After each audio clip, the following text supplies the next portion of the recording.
Best evidence. अब इसी चीज को आगे बढ़ाने के लिए सेक्शन 91 से लेकर 100 तक की हम बात करते हैं। तो सेक्शन 91 की अगर हम बात करें तो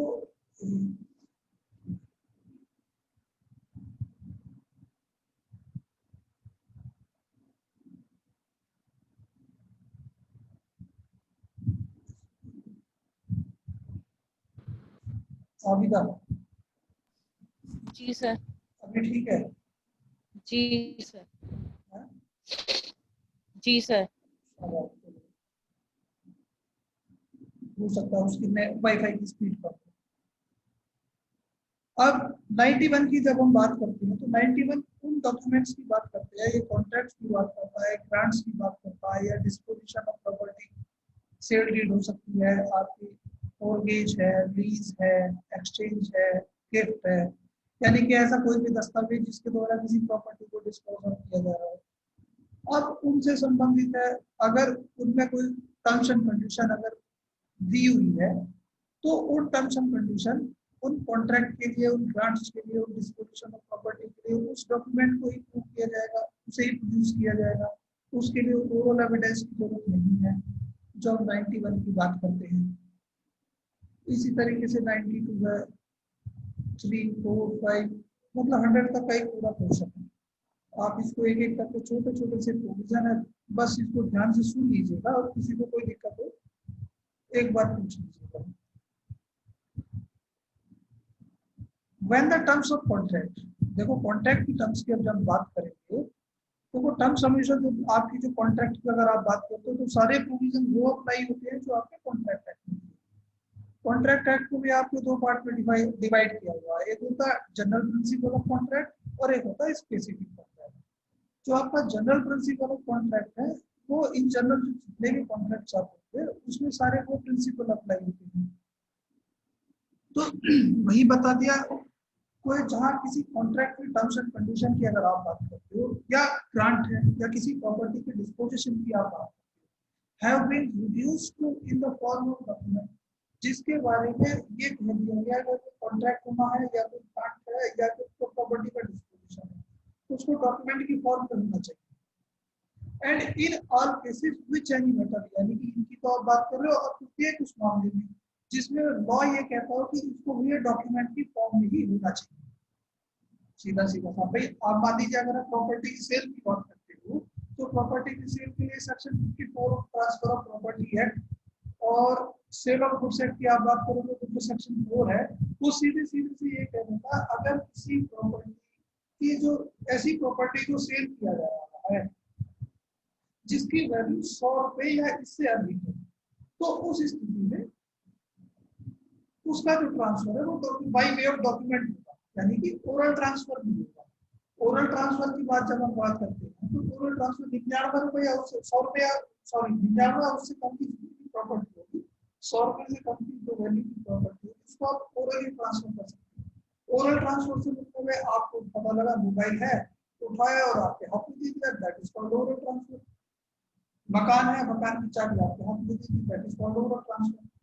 और जो रजिस्टर्ड डीड के द्वारा होगा मतलब बाय वे ऑफ डॉक्यूमेंट होगा।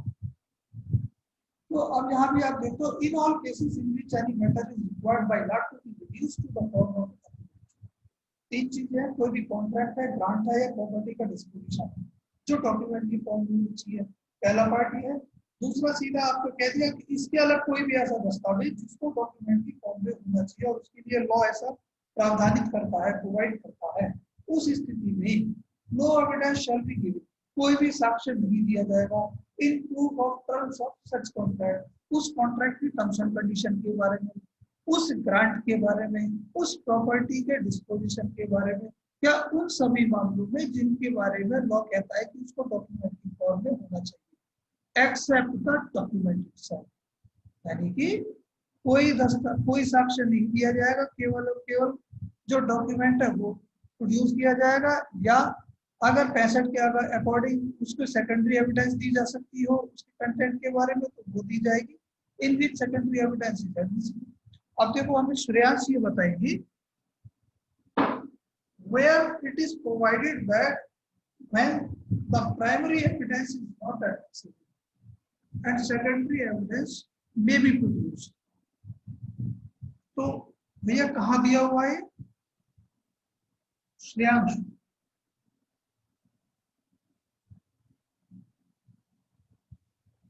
श्रेयांश,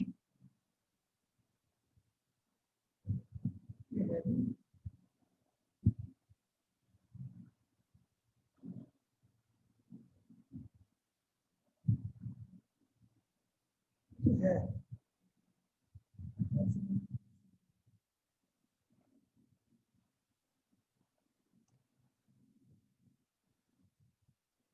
तो आपने देख लिया सीधा सीधा सा।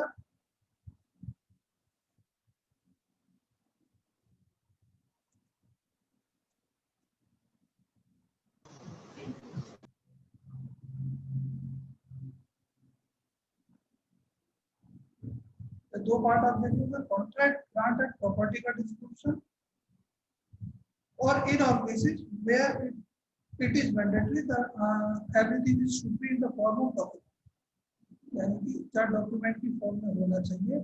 उस स्थिति में कोई भी साक्ष्य या तो दस्तावेज खुद के सिवाय या कोई द्वितीयक साक्ष्य उसका दिया जा सकता हो, जहाँ द्वितीयक साक्ष्य का प्रोविजन हो, उनके अलावा कोई दूसरा साक्ष्य नहीं दिया जाएगा। ये तो जनरल प्रिंसिपल है आपका। अब इसके बाद आप इसका देख लीजिए भैया एक्सेप्शन। एक्सेप्शन सीधा सा दो एक्सेप्शन इसके दिए हुए। पहला एक्सेप्शन ये कहता है कि जहां किसी पब्लिक ऑफिसर को किसी राइटिंग के द्वारा अपॉइंट किया गया है, राइटिंग इन द सेंस आप इसको ऐसे समझ लीजिए कि दीपक जी है और दीपक जी को एक स्कूल में टीचर की नौकरी दे दी गई, by way of appointment appointed तो कर लिया गया। एक इंटरव्यू हुआ, मतलब पहले वैकेंसी निकली, वैकेंसी के बाद इंटरव्यू कॉल हुआ, इन्होंने इंटरव्यू फेस किया, इनका सिलेक्शन हुआ, तो कॉलेज ने इनको अपॉइंट कर दिया। आप बताओगे, इन्होंने जाकर काम करना शुरू कर दिया। अपना डेली जाते, हम इंप्रेशन लगा रहे हैं या अटेंडेंस रजिस्टर पे साइन कर रहे हैं, क्लास में जाकर के पढ़ा रहे हैं। साल भर बाद इनके अपॉइंटमेंट को लेकर डिस्प्यूट होता है वेदर ही इज अपॉइंटेड और नॉट। तो उस अपॉइंटमेंट को डिस्प्यूट को लेकर के अगर खाली ये दिखाया नहीं जाता है कि उन्होंने उस कैपेसिटी में एक्ट किया है जिस कैपेसिटी के लिए उन्हें अपॉइंट किया गया था, तो वहां उन्हें अपने उस अपॉइंटमेंट को प्रूव करने की जरूरत है कि उसके फर्दरेंस में तो ये काम कर रहे हैं। अदरवाइज कोई सीधी सी बात है, एक कॉन्सिक्वेंस के बाद एक, मतलब ये आप ये मान लीजिए जब आप किसी बॉल को थ्रो करते हैं, किसी पत्थर को उठा करके फेंकते तो पहले एक्ट है पत्थर उठा कर फेंकेंगे, दूसरा एक्ट जो है दूसरा उसका जो कॉन्सिक्वेंस होगा जिस दिशा में जिस पर्पज के लिए पत्थर फेंका गया था, तो वो पर्पज है। आप मान लीजिए दीपक जी ने एक पत्थर उठाया और हर्षित जी की तरफ इस उद्देश्य के साथ उठाया, फेंका कि इनके सिर में जाकर के लगेगा, तो इनके सिर में लगना ही काफी है, पहले एक्ट को प्रूव करने की जरूरत नहीं है। तो यहाँ भी ये कह रहा है कि when a public officer is required by law to be appointed in writing, जहाँ कहीं किसी पब्लिक ऑफिसर के अपॉइंटमेंट की आप बात करते हैं और बाय लॉ को राइटिंग का अपॉइंट होनी चाहिए, और दिखाया क्या जाता है when it is shown, जहाँ ये दिखाया जाता है that any particular person, कोई विशेष व्यक्ति has acted as such officer, उसने उस पब्लिक ऑफिसर की तरह काम किया है, the writing by which he is appointed, यानी कि वो लिखत वो डॉक्यूमेंट जिसके द्वारा उसे अपॉइंट किया गया है, need not to be proved, उसे साबित करने की जरूरत नहीं है। दूसरा जो अपवाद है इसका, बिल की आप बात करते हो, जब बिल कोई एग्जीक्यूट कराना है तो बिल को एग्जीक्यूट कराने से पहले कुछ लोग उसका प्रोबेट कराते हैं, यानी कोर्ट के द्वारा डिक्लेरेशन कराते हैं। जहाँ कोर्ट ने प्रोबेट दे दिया है तो उस स्थिति में वो प्रोबेट के द्वारा ही प्रूव की जा सकती है, बिल को प्रूव करने की जरूरत नहीं है। Will admitted to probate in India may be proved by the probate। तो पीछे तो अब क्या क्या चल रहे थे, कहाँ पर, जब कोई कॉन्ट्रैक्ट है, टर्म्स ऑफ कॉन्ट्रैक्ट है, ग्रांट है, प्रॉपर्टी का डिस्पोजिशन है, या कोई भी ऐसी चीज है जिसको by law reduce in the form of document, वो केवल डॉक्यूमेंट इटसेल्फ या सेकेंडरी एविडेंस के द्वारा ही किया जा सकता, अन्यथा के द्वारा नहीं। ये दोनों बात ये बता देते हैं कि इनमें देखो कहाँ पहला जो डॉक्यूमेंट क्या था ऊपर, ये तो उसका अपॉइंटमेंट है, दूसरे में जो विल है, इन दोनों की जरूरत नहीं है, उनके जो एक्ट है कॉन्सिक्वेंसेस है उन्हीं से काम चल जाएगा। अब इसको देखो एक्सप्लेनेशन आप देख लीजिए, पीछे जब आप पढ़ के गए थे, this section applies equally to cases in which the contract grants of disposition of property referred to are contained in one document. यानी कि जहां किसी कॉन्ट्रैक्ट की आप बात करते हैं या किसी ग्रांट या डिस्पोजिशन ऑफ प्रॉपर्टी की, और वो जो कई चीजों में बटे हुए हैं और किसी एक ही डॉक्यूमेंट की फॉर्म में उसको कंटेन किया गया है, and to cases in which they are contain in both documents there, और उन मामलों में भी जहां एक से अधिक दस्तावेज उनके बनाए गए हैं, वहां भी सेक्शन 91 पूरा अप्लाई होगा। दूसरा कहते हैं where there are more original than one, पीछे आप देखें जब सेवरल पार्ट में एग्जीक्यूट किया गया है उसको, तो जो प्रत्येक कॉपी एक दूसरे का क्या होगा, प्राइमरी एविडेंस एक दूसरे के कंटेंट का। ये तो उसे भी यहाँ कह दिया जहाँ एक से अधिक ओरिजिनल हो तो खाली एक कॉपी को ही साबित करने की जरूरत है, बाकी सब साबित हो जाएंगी। कि एक कॉपी दूसरे का कंक्लूसिव प्रूफ होगी, एक से के साबित होगी तो दूसरे को साबित मान लिया जाएगा। तीसरा कह देता है the statement in any document whatever, कोई भी स्टेटमेंट है वो किसी दस्तावेज में किसी डॉक्यूमेंट में लिखा हुआ है, किसी भी फॉर्म में हो सकता है, whatever of fact other than the facts referred to in this section shall not preclude the admission of oral evidence as to the same fact। अब उस स्थिति में अगर कोई ऐसा स्टेटमेंट है जो इसमें लिखा हुआ है, उससे अन्यथा कोई तथ्य की अगर आप बात करते हो तो ये सेक्शन उस तथ्य को साबित या नासाबित करने के लिए उसके संबंध में ओरल एविडेंस को प्रिक्लूड नहीं करेगा, यानी कि उसके संबंध में ओरल एविडेंस दी जा सकती है। इलस्ट्रेशन आप देख लीजिए, if a contract be contained in several letter in the sense अब देखो ऐसा है कि A ने B को प्रपोजल किया, प्रपोजल क्या है, I have one car, I am going to sell it in 10,000 rupees, भैया मेरे पास एक कार है 10,000 रुपये में बेचना चाहता हूँ, क्या आप लोगे? लेटर B को प्राप्त हो गया, B ने लिखा मैं आपकी कार खरीदने के लिए तैयार हूँ लेकिन 9,000 रुपये में। लेटर वापिस ए के पास आया, वो जवाब लेकर ए ने पढ़ा, उन्होंने कहा ठीक है मैं 9,000 रुपये में आपको कार बेचने के लिए तैयार हूँ, आप खरीद लीजिए। खत्म हो गया। अब यहाँ पे जितने भी लेटर हैं कि सेवरल डॉक्यूमेंट, कोई एक कॉन्ट्रैक्ट सेवरल डॉक्यूमेंट में कंटेन किया हुआ है तो उस स्थिति में सारे ही डॉक्यूमेंट प्रूव किए जाएंगे। All the letter in which it is contained must सारे प्रूव करने, पहला प्रपोजल है, दूसरा काउंटर ऑफर है और तीसरा एक्सेप्टेंस है। If a contract is contained in bill of exchange, यानी कि तो हम क्या कहते हैं जहाँ सेवरल डॉक्यूमेंट में इसको किया गया है, the bill of exchange must be proved. If A bill of exchange is found in a set of 3, यानी कि 3 सेट में बनाया गया है तो केवल एक को साबित कर दीजिएगा। चलो देख लीजिएगा 92। सर ये इलस्ट्रेशन भी समझ नहीं आई, इलस्ट्रेशन भी समझ नहीं आई बेटा, इलस्ट्रेशन बी। डी, अच्छा डी तो मैंने पढ़ाई बी की। For boy. अच्छा बी फॉर बॉय समझ में नहीं आई? नहीं समझ आई सर। अच्छा इसको इलस्ट्रेशन शार्प कोई बात नहीं, मैं बताता हूँ। देखो इसलिए समझ में नहीं है क्योंकि आप बिल ऑफ एक्सचेंज दी जाती जी। कंफर्म है ना? जी सर। शाबाश। अब देखो बिल ऑफ एक्सचेंज को हमें जो है दीपक जी बताएंगे, क्योंकि दीपक जी के पास नेगोशिएबल इंस्ट्रूमेंट एक्ट शायद हो सकता है इनके पास, क्योंकि कॉन्ट्रैक्ट यानी कि मर्केंटाइल ग्रुप में देख रहे हैं चीजें। दीपक जी। जी sir. Bill negotiable instrument act है आपके पास? सर उसका बेयर एक्ट नहीं है, लेकिन वैसे नॉलेज थोड़ी बहुत उसकी है, बहुत ज्यादा नॉलेज तो नहीं है सर मेरे को चीजों की। नहीं मैं ये नहीं पूछना चाह रहा, मैं बस ये पूछना चाह रहा हूँ आपके सिलेबस में मर्केंटाइल लॉ में आपके सिलेबस का पार्ट है या नहीं है? नहीं सर, नहीं है सर। कम पढ़ाते हैं। चल खैर चलो कोई भैया बिल ऑफ एक्सचेंज या तो फिर मुझे हर्षित जी बताएंगे, हर्षित भारद्वाज जी।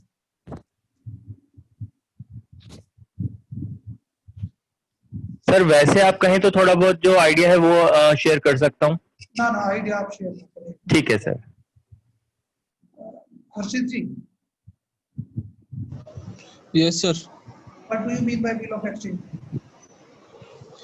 पर्टिकुलर बिल ऑफ एक्सचेंज एक तरीके का बिल होता है, जब उसको तब हम पर्टिकुलर देते हैं जब कोई हम जिसको हम कह सकते हैं कि जब हम कुछ चीज में परचेस कर रहे हो या उसको एट द टाइम ऑफ कुछ ना सर, जब हम बिजली रहने दो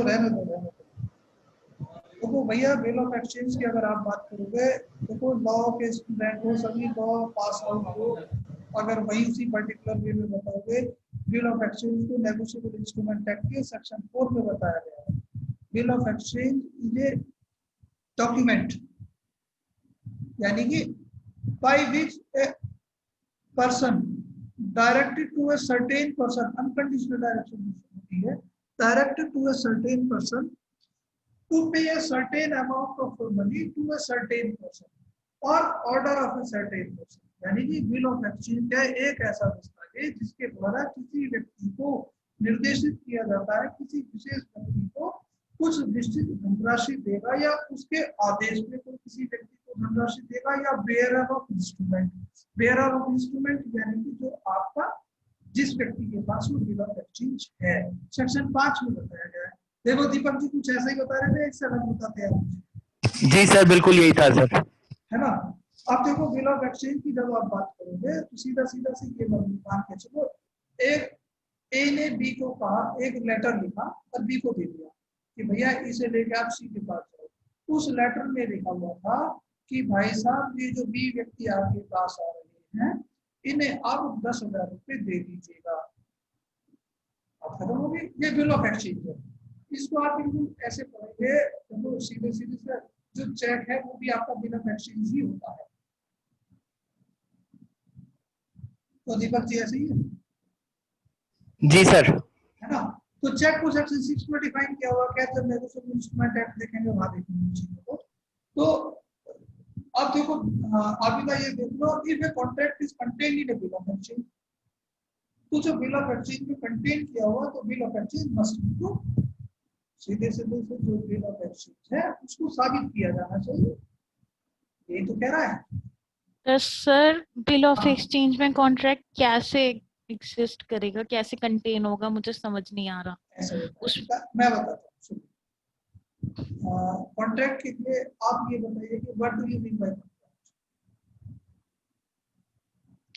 सर कॉन्ट्रैक्ट में सर ऑफर एक्सेप्टेंस और कंसिडरेशन होनी चाहिए, लीगली इन्फोर्सेबल बाय लॉ। एक लाइन में बताइए what do you mean bye contract.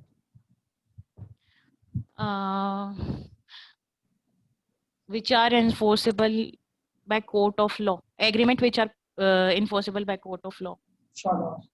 तो सीधा सीधा से तो सेक्शन 2H की आप बात करोगे कॉन्ट्रैक्ट एक्ट में, an agreement enforceable by law is अगर कोई एग्रीमेंट जो विधि द्वारा परिवर्तनीय वे सभी क्या संविदा है, ऐसे सभी करार जो विधि द्वारा परिवर्तनीय संविदा है। अब जब आप बिल ऑफ एक्सचेंज, अब देखो आप फिर आप देखोगे कि एग्रीमेंट क्या है, what do you mean by agreement. Sir agreement जरूरी नहीं है कि लीगली इन्फोर्सेबल हो, उसमें ऑफर, आप बताइए एग्रीमेंट से आप क्या समझते हैं। ऑफर एक्सेप्टेंस और कंसिडरेशन होता है, but it is not mandatory कि ये इन्फोर्सेबल बाय लॉ हो। ये तो बात ही अभी तो इन्फोर्सिबिलिटी की तो बात ही कर रहे बेटा, हम तो केवल ये जानना चाह रहे हैं कि एग्रीमेंट से। सर एग्रीमेंट किसी भी दो लोगों के बीच में वो सर सेम थिंग और सेम सेंस में किसी चीज को लेकर एग्रीमेंट है, किसी भी चीज को लेकर सर उसमें कंसिडरेशन एक दूसरे की तरफ से मूव होनी चाहिए।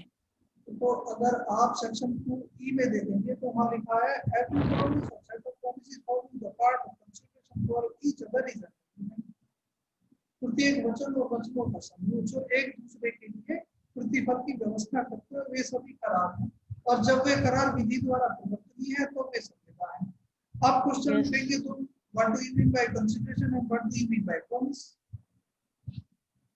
कंसिडरेशन क्या है, प्रॉमिस क्या है। यहाँ पर सर आपके पास क्लियर नहीं आ रही। कंसिडरेशन क्या है, प्रॉमिस क्या है। कंसिडरेशन को थोड़ी देर के लिए छोड़ दीजिए, प्रॉमिस को देख लीजिए what do you mean bye promise. ये प्रॉमिस क्या है। सर प्रॉमिस जब कोई पर्सन किसी को ऑफर देता है और वो ऑफर कोई अनदर पर्सन एक्सेप्ट कर लेता है तो वो प्रॉमिस बन जाता है। अब देखो यहाँ पर क्या है, जब बिल ऑफ एक्सचेंज की आप बात करते हो, बिल ऑफ एक्सचेंज क्या है। Bill of exchange is a document by which the person is directed to pay a certain amount of money to a certain person or order of a certain person or the bearer of the instrument। यानी कि जो bill of exchange है ना, yes sir. Exchange क्या है, जैसे ही उसके द्वारा लेकर के व्यक्ति गया, उसने दिया, और जैसे उसने पैसे दिए वो कॉन्ट्रैक्ट हो गया। ये तो कॉन्ट्रैक्ट है। जब आप Yes, वहां sir. देखते हो प्रॉमिस मे बी एक्सप्रेस और इम्प्लाइड, Yes sir. सेक्शन 9 में। Yes sir. इसी तरीके से बिल ऑफ एक्सचेंज क्या है, वो तुरंत पैसे देगा, उसको रिसीविंग देगा पैसे की, और रखेगा। तो कॉन्ट्रैक्ट की फॉर्म में हुआ है नहीं हुआ? मतलब सर ये कंसिडरेशन है कौन? Sir bill of exchange. Bill of exchange document है, अच्छा सर कंसिडरेशन नहीं है।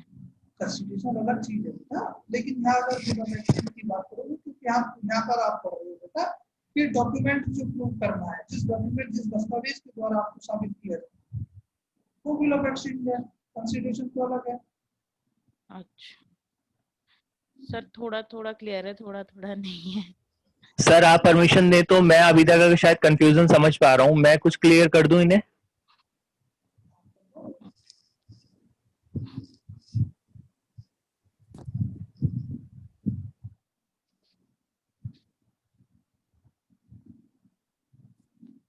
क्या वो देखो,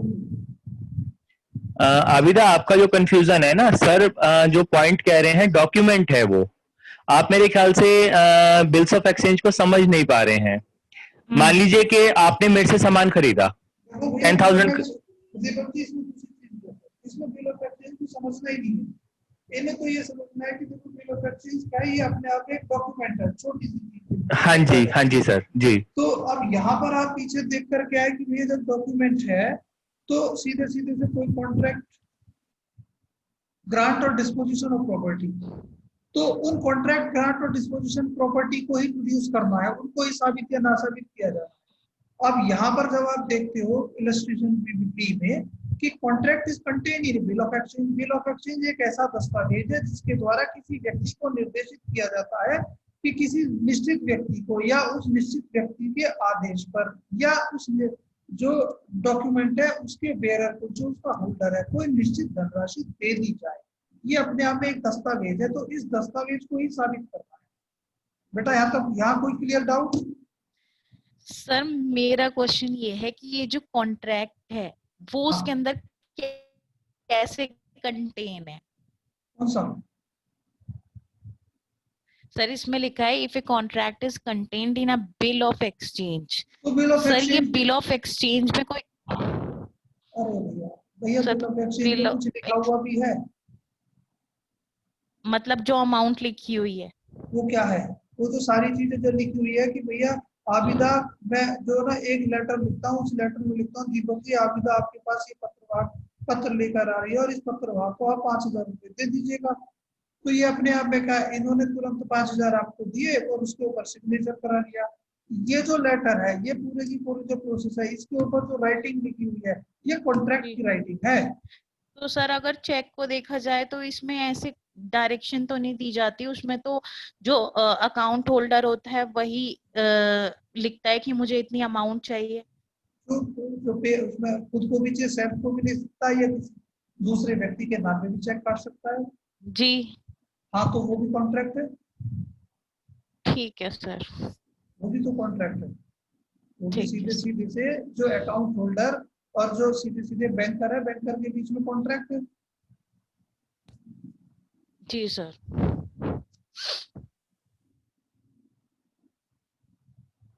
अब 92 की जब आप बात करोगे, पीछे पढ़ा आपने कि सीधे सीधे से कोई भी कॉन्ट्रैक्ट, ग्रांट और डिस्पोजिशन ऑफ प्रॉपर्टी जिसको विधि द्वारा, विधि ये कहती हो या कोई ऐसा मामला जो कि बाय लॉ डॉक्यूमेंट के फॉर्म में होना चाहिए।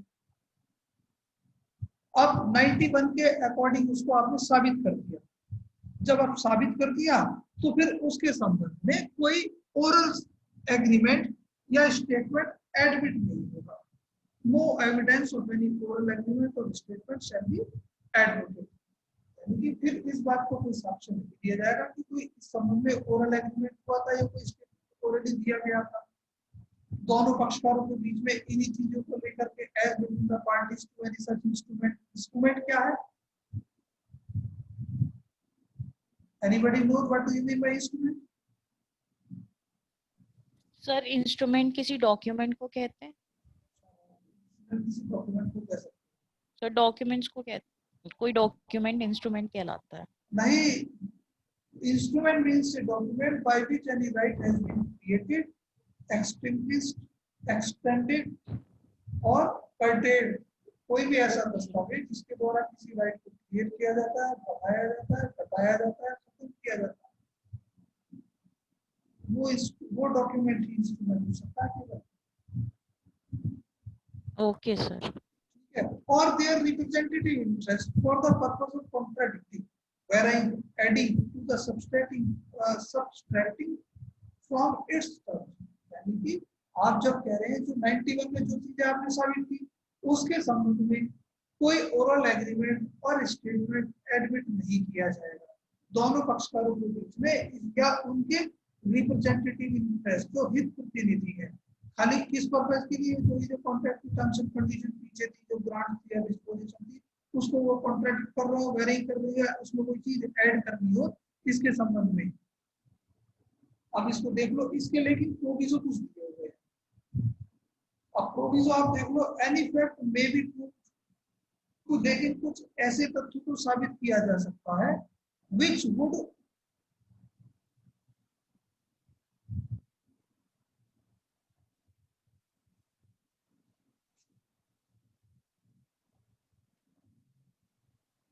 पढ़ना, इसको क्या लिखा हुआ है?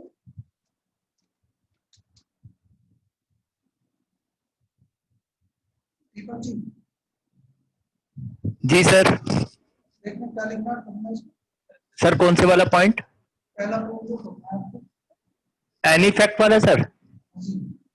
Any fact may be proved which would be invalidate by document or which would entitle any actually मैं भी मोबाइल पे हूँ sir, person to any decree or other or order relating thereto such a fraud, intimidation, illegality, want of due execution, want of capacity in any contracting party, want or failure of consideration or mistake in fact or law.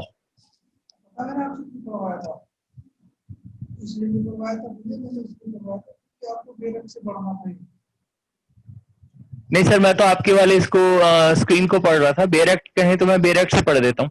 वो आपके पास खुला है सभी के पास।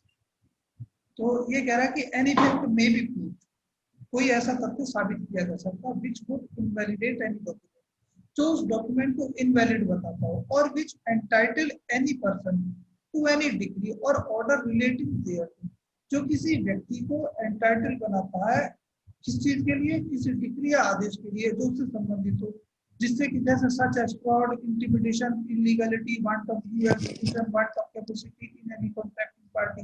अब देखो किस तरीके से आप इसको इस तरीके से समझ लीजिएगा कि एक जो सेक्शन 16 जानता है कोई, कॉन्ट्रैक्ट एक्ट का, प्रिया सर अनड्यू इन्फ्लुएंस, हाँ सेक्शन 16 प्रिया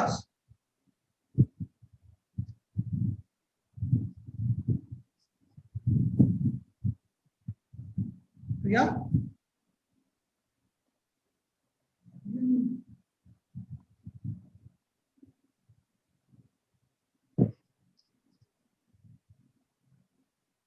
अनीश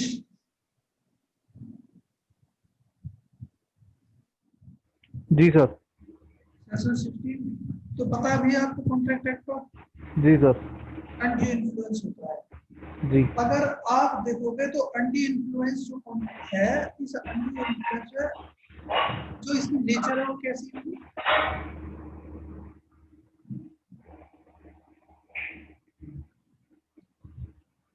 सर एक बार दोबारा से बताना, क्या पूछना चाहते हैं आप? मैंने पूछा जो अनड्यू इन्फ्लुएंस है जो कॉन्ट्रैक्ट है, इसकी नेचर कैसी है? सर ये रिलेशनशिप पे डिपेंड करता है ना, टीचर और स्टूडेंट जैसे है, और ये जो अनड्यू इन्फ्लुएंस होता है जिसमें एक बंदा डिक्टेट कर सकता है दूसरे बंदे को। अभी तक कुछ कह रही हो आप? सर वॉइडेबल, शाबाश। जो इसकी नेचर है वो वॉइडेबल कॉन्ट्रैक्ट होगा। Voidable in the sense, voidable को दिया हुआ है आप सीधे सीधे जब आई करोगे, voidable contract is possible at the option of parties but not at the option of another party. Voidable अब यानी कि contract is valid till it get declared void, यानी कि ऐसे कॉन्ट्रैक्ट जिनको वॉइड डिक्लेयर कराया जा सकता हो।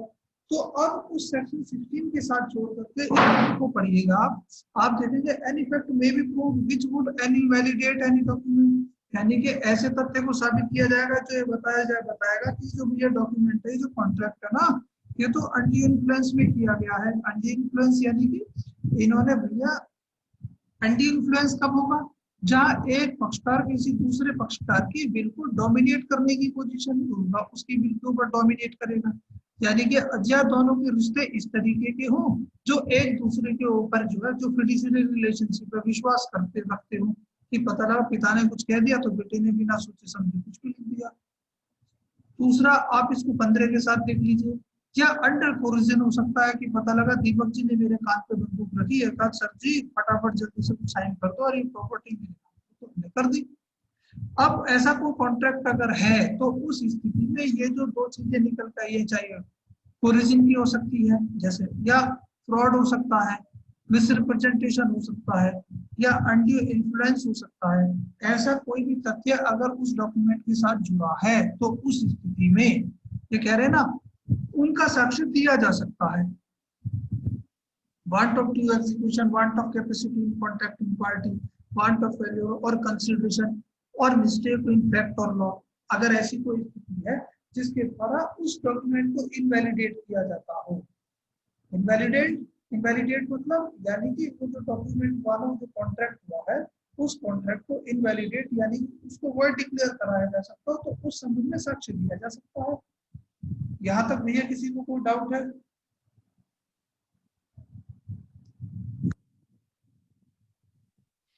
सर इसमें ये कहने का मतलब है कि जो ओरल एग्रीमेंट है उसको एविडेंस नहीं माना जाएगा इन सिचुएशंस में। या ऐसा ना, सब सुनो, आप पीछे पढ़ के आए यहाँ पर सीधे से कि जब कोई चीज सेक्शन 91 में साबित की जा चुकी है सर, तो जब साबित कर दी तो साबित करने के बाद कोई भी साक्ष्य, ओरल एग्रीमेंट और ओरल स्टेटमेंट, उससे संबंधित कोई एडमिट नहीं होता के संबंध में दोनों पक्षकारों के बीच में जो उस कॉन्ट्रैक्ट की टर्म्स एंड कंडीशन है उस ग्रांट से वेरी करते हो, कॉन्ट्रैक्ट करते हो या सब्सट्रैक्ट करते हो, कोई साक्ष्य इस संबंध में नहीं दिया जाएगा। लेकिन जो इसके अपवाद है, अपवाद कहते हैं, लेकिन कोई ऐसा तथ्य है जिसके द्वारा उस दस्तावेज को इनवैलिडेट यानी कि इनवैलिड बताया जाता है, जैसे कि फ्रॉड के अंतर्गत किया गया हो। फ्रॉड का किया हुआ मतलब सर 17 में, फिर उसके बाद मिसरिप्रेजेंटेशन हो सकता है, टूरिज्म हो सकता है, या अनड्यू इन्फ्लुएंस हो सकता है, कंसिडरेशन की कमी हो सकती है, मिस्टेक ऑफ फैक्ट हो सकता है। इनमें से कोई भी इस तरीके का एरर है, या जो पार्टीज हैं जिनके द्वारा वो कॉन्ट्रैक्ट किया गया है दे वर नॉट कॉम्पिटेंट कॉन्ट्रैक्ट, ऐसी कोई भी चीज है तो इसके संबंध में साक्ष्य दिया जा सकता है। और जो 92 की आप बात कर रहे थे कि अगर 92 कह रहा है कि केवल और केवल अगर 91 में साबित हो गया है तो उस स्थिति में कोई ओरल एग्रीमेंट और स्टेटमेंट अगर कोई किया है तो उसका साक्ष्य दिया जाएगा। ठीक है, ठीक है। अब दूसरा आप देख लीजिए, the existence of any separate oral agreement. Separate oral agreement यानी कि पहले तो कह दिया कि भैया मैं आपको केवल और केवल मेजर एक्ट कराऊंगा, लेकिन इसमें तो मैंने ये दे रखा है, existence of any separate oral agreement as to any matter on which the document is silent। आपके मेरे बीच में कॉन्टैक्ट हो गया केवल मेजर एक्ट का, साथ में मैंने कह दिया मौखिक रूप से कि भैया आपको जो छोटे छोटे SRA लिमिटेशन ये भी पढ़ा था, and which is not inconsistent with its. लेकिन ये जो SRA वगैरह है, ये जो पहले वाले मेजर वाले हैं उनसे अलग है, उनकी जो उसकी टर्म्स एंड कंडीशन है उसके इनकंसिस्टेंट नहीं है। तो मेरे इस ओरल एग्रीमेंट को जो मैंने आपको ओरली कहा है उससे अलग उसको साबित किया जा सकता है। May be prove in considering whether or not this provision applies the court shall have regard to the degree of finality of the document. वो तो है ही है, उसके साथ आप कह रहे हैं कि सर आपने पता आपको ये पढ़ानी है तो ये पढ़ाएंगे, तो इस संबंध में साक्ष्य दिया जा सकता है। The existence of any separate oral agreement constituting a condition president अब एक होता है देखो कंडीशन प्रेसिडेंट, एक होता है कंडीशन सब्सिक्वेंट, एक होता है कंडीशन कोलेटरल। कंडीशन प्रेसिडेंट जिसको पहले पूरा किया जाना है किसी कॉन्ट्रैक्ट से पहले, पहले शर्त पूरी होगी तब कॉन्ट्रैक्ट होगा। The existence of any separate or oral agreement constituting a condition precedent to the attaching of any obligation under such contract, grant or disposition of property may be। तो भैया पहले इन्होंने कहा था कि गाड़ी पहले धुलवाएंगे, जब दूंगा मैं, ये पहले धुलवा दो, ये बिना धुली दे रहे, और ये साबित किया जा सकता है। यही बात समझ में? दीपक जी। सर ये बात तो समझ आ गई, जो आपने समझाई है प्रोवाइजो समझ नहीं आया। यही तो प्रोविजन था। देखो प्रोविजन ये कि आपने कॉन्ट्रैक्ट किया मेरे साथ, ये मान लो जी भैया मैं आप जो है मुझे अपनी एक कार सेल करेंगे, लेकिन कार जो है पहले आप उसकी जरूरत ठीक ठाक उसकी डेंट पेंट और इसको धुलाई उलाई सब करा करके देंगे। तो ये जो शर्त है, ये शर्त को डिलीवरी से पहले पूरी करनी है आपको, that's why it is called condition president. Yes sir. ठीक है, अब कार का तो कॉन्ट्रैक्ट हो गया, कार लेके तुम आ गए, छुट्टी ऑलरेडी सारी चीजें हुई। अब उसके बाद ये बात साबित की जा सकती है, अगर कोई डिस्प्यूट होता है कि भैया शर्त ये हुई थी कि इस चीज के लिए भी कहा गया था कि आप जो है कार की रबिंग पॉलिश डेट पेंट सब करा के देंगे। सर ये कॉन्ट्रैक्ट था या नहीं था? ओरल एग्रीमेंट है ना बेटा, जी सेपरेट ओरल एग्रीमेंट है, कार बेच रहे हो वो तो है ही है, वो तो लिखित में है। जी ठीक है, लेकिन सेपरेटली ओरल एग्रीमेंट ये भी हुआ था कि भैया ये जो कार है ना आप दे रहे हैं, तो आप मुझे देंगी, इसको डेट पेंट करा के देना। जी जी। तो अब अगर बिना डेट पेंट करा के देगी तब मैं क्या करूंगा? तो उसको मतलब ब्रीच ऑफ कॉन्ट्रैक्ट के लिए जाएंगे? मैं ब्रीच ऑफ कॉन्ट्रैक्ट के लिए नहीं जाऊंगा, मैं स्पेसिफिक परफॉर्मेंस के लिए जाऊंगा। भैया आप जब ये चीज तय हुई थी आप इसको डेट पेंट करा के दीजिए, तब इस चीज को साबित या ना साबित होगा, तो इसको यानी कि इस ओरल एग्रीमेंट को साबित या ना साबित किया जा सकता है। ठीक है यही जो कह रहा है।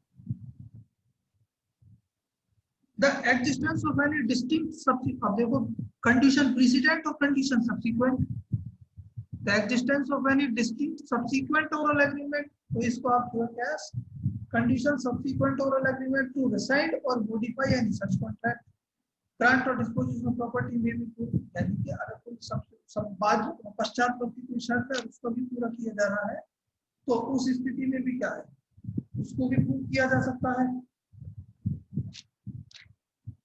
खैर उसको देख लीजिएगा, यूसेज कस्टम है, any fact shown in manner, जिस लैंग्वेज में दिया उस लैंग्वेज को प्रूव किया जा सकता है। यूसेज कस्टम है, which incident not expressly mention, जो मेंशन नहीं है उनके बारे में साक्ष्य दिया जा सकता है।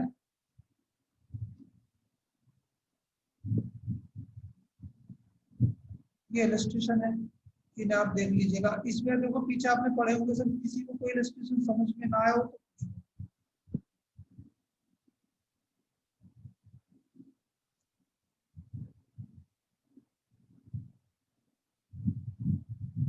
सेक्शन 93 पे आ जाओ।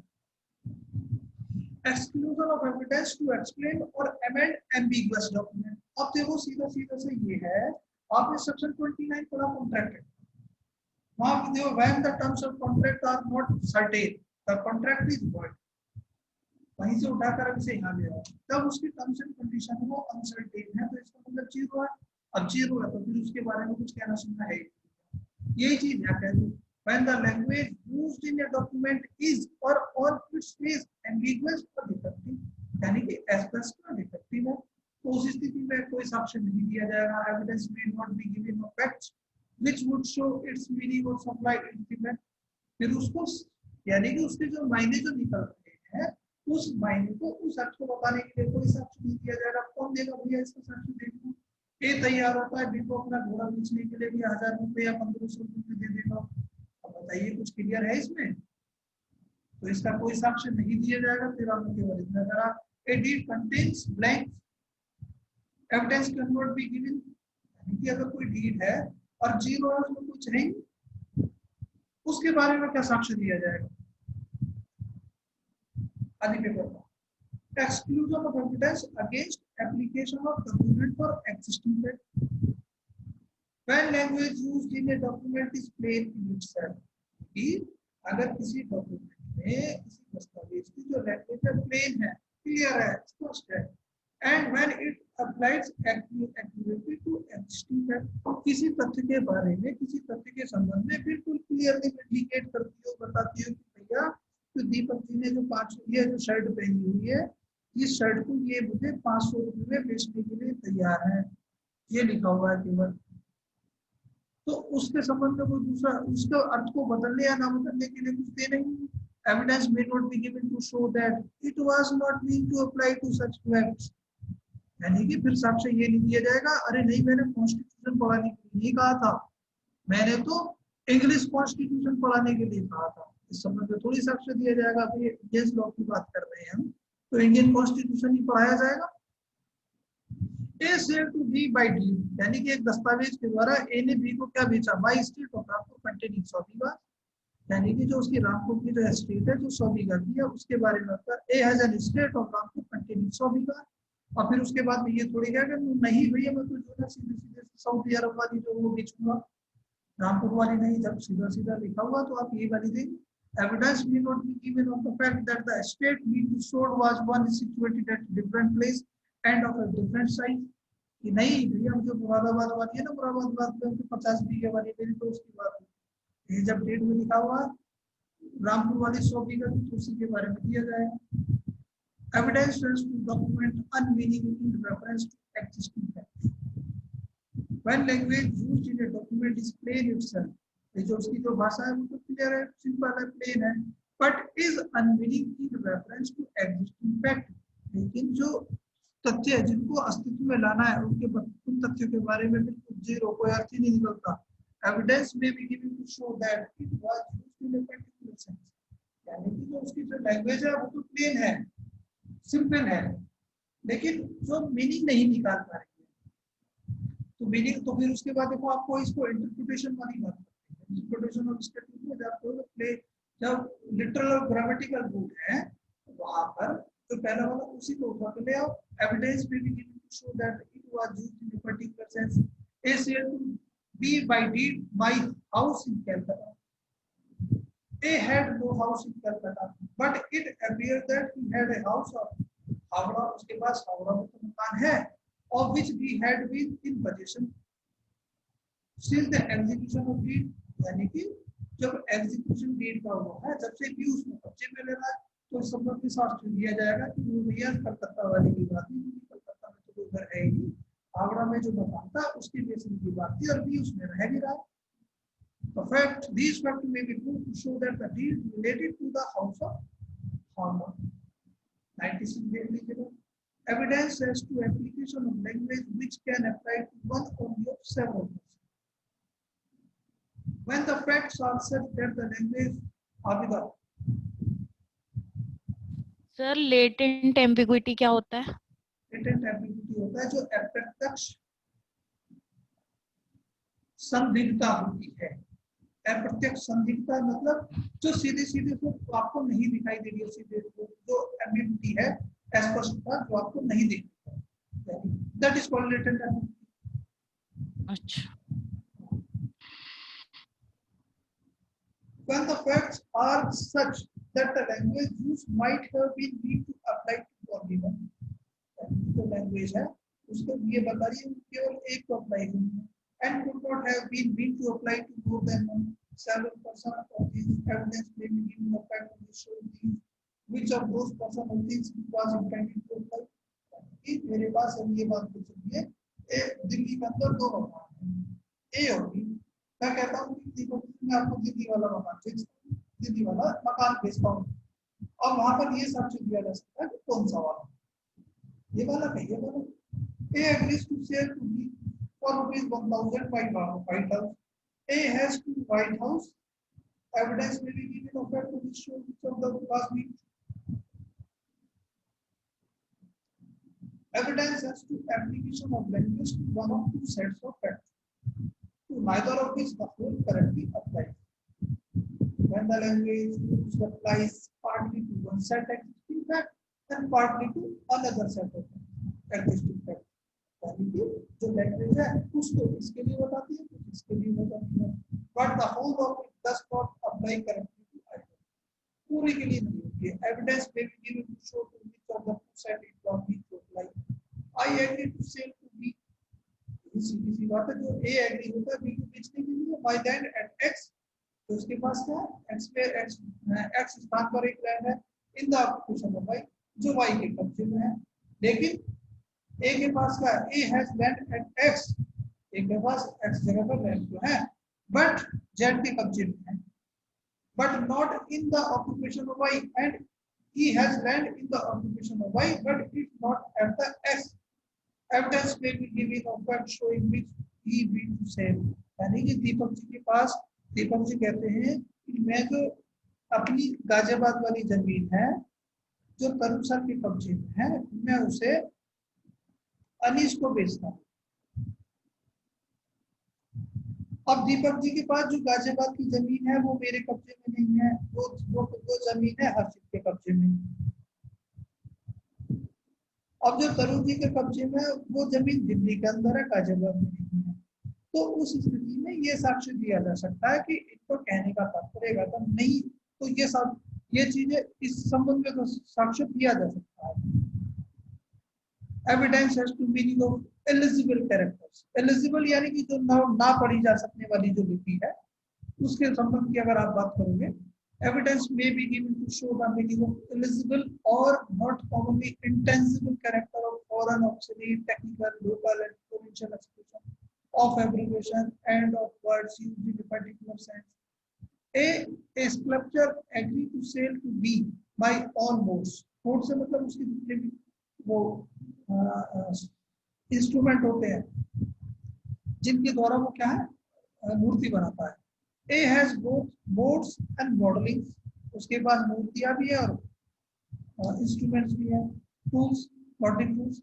Evidence may be given to show which he mean to say, उसका जो है ना ऑलमोस्ट कर ये है, तो वहां से इस बात का साक्ष्य दिया जा सकता है कि इसके बारे में उसका कहने का तात्पर्य था। Who may give evidence of agreement varying terms of document, इसके द्वारा दिया जा सकता है person who are not parties to the contract या डॉक्यूमेंट जो डॉक्यूमेंट के पक्षकार तो नहीं है, और their representative in interest, लेकिन उनके हित जो है प्रभावित होते हैं उससे। May give evidence of any fact tending to show a contemporaneous agreement varying the terms of document। आप इसे देखो ऐसे A and B make a contract in writing that B shall sell a certain cotton to be paid for full delivery। यानी कि जो है B A को क्या बेचेगा, कुछ कॉटन बेचेगा और जो जिसका पेमेंट है वो डिलीवरी करेगा। At the same time, they make an oral agreement that 3 months credit shall be given to me। यानी कि 3 महीने की उधारी पर दिया जाएगा, ये oral agreement। This could not be shown as between A and B, या दोनों के बीच में तो नहीं दिखाया जा सकता, but it might be shown by C if he adapted his interest। C के द्वारा कहा जा सकता है अगर उसकी कोई प्रभावित होती है, यानी कि अगर B उस कॉटन को जो C से लेके A को बेच रहा हो तब दिया जा सकता है। फिर ये इसके बाद nothing in this chapter contained shall be taken to affect any of the provisions of the Indian Succession Act as to the construction of। तो इसमें जितनी भी बातें हैं वो सक्सेशन एक्ट को जो है दुष्प्रभावित करेगा जो बिल के कंस्ट्रक्शन की बात करते हैं।